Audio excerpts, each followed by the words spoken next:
یہ بھی ابن ماجہ اور بہقی میں ہے حضرت عبداللہ ابن مسعود رضی اللہ تعالی عنہ، التائب من الذنب کمن لا ذنب له،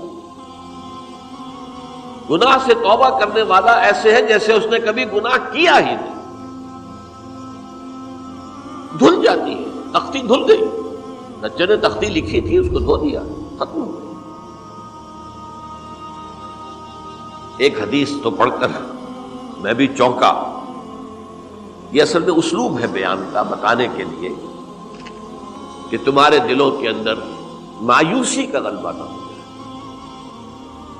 مایوس اصل میں جو ہے مایوسی یہ ابلیسیت ہے، نوٹ کر لیجیے اس کو.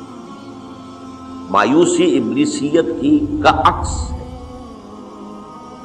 مبلس کہتے کسے جو مایوس ہو گیا. ابلیس سب سے بڑھ کر مایوس جو ہے وہ ابلیس.